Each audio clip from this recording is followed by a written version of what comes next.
প্রত্যেকটা বিবাহিত মেয়ের এই টেনশনটা আছেই, কি রান্না করব কি রান্না করব, এটা প্রতিদিনকের টেনশন। ঠিক আমারও এমন মনে হলো আজকে কি রান্না করব। হঠাৎ মনে হলো আমাদের গাছে যে একটি লাউ হয়েছে, তাই দৌড়ে চলে আসলাম লাউটা কাটার জন্য। আজকে লাউ রান্না করব। হাজারটা তরকারি থাকা সত্ত্বেও এই টেনশনটা যেন মেয়েদের মাথা থেকে যায়ই না, কি রান্না করব কি রান্না করব।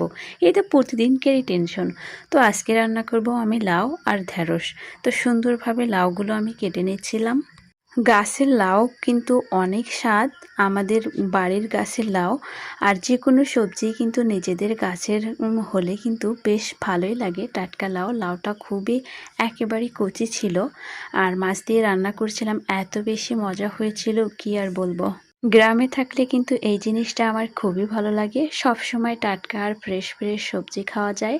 আর ফ্রেশ সবজি খাওয়ার মজাটাই কিন্তু আলাদা। আমাদের স্বাস্থ্যের জন্যও কিন্তু অনেক বেশি ভালো। লাউ কিন্তু আমাদের প্রিয় নবী হজরত মুহাম্মদ সাল্লাল্লাহু আলাইহি ওয়াসাল্লামের প্রিয় একটি তরকারি ছিল। লাউ খুবই ঠান্ডা তরকারি। বলুন তো এটা কি মাছ দিয়ে রান্না করলে ভালো লাগবে।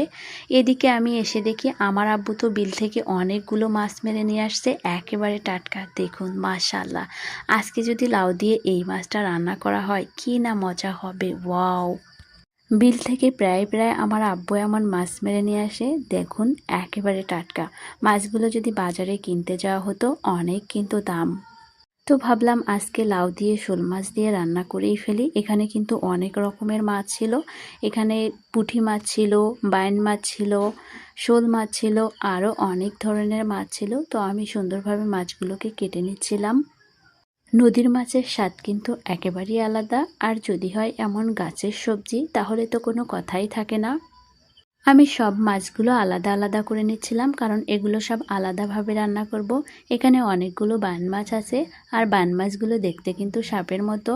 ছোটবেলায় এই মাছগুলো দেখলে আমি অনেক ভয় পেতাম।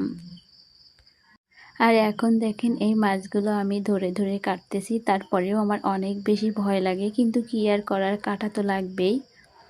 আপনারা কে কে ভয় পান অবশ্যই কিন্তু জানাবেন। মাছগুলো একেবারে সাপের মতো দেখতে, এই জন্য আমার অনেকটা ভয় লাগে। এই মাছগুলোর দাম কিন্তু অনেক বেশি বাজারে। এই মাছগুলো যে কোনো সবজি দিয়ে রান্না করলে কিন্তু অসম্ভব মজা লাগে। আমার আব্বু বিল থেকে প্রায় এমন অনেক মাছ মেরে নিয়ে আসে, গাছের সবজি আর নদীর টাটকা মাছ। বলুন তো আর কি লাগে। আমি কিন্তু আগে মাছ কাটতে পারতাম না, এখন মাশাআল্লাহ কাটতে পারি। আর আমাদের বাড়ি যেহেতু নদীর এলাকায়, তাই মাছ কাটা তো শেখাই লাগবে। অনেকেই আছে কিন্তু মাছ কাটতে পারে না, তো তারা একটু শিখে নিতে পারেন। আজকের ভিডিওটি এই পর্যন্ত। সকলেই ভালো থাকবেন, আমার জন্য অনেক অনেক দোয়া করবেন। আল্লাহ হাফেজ।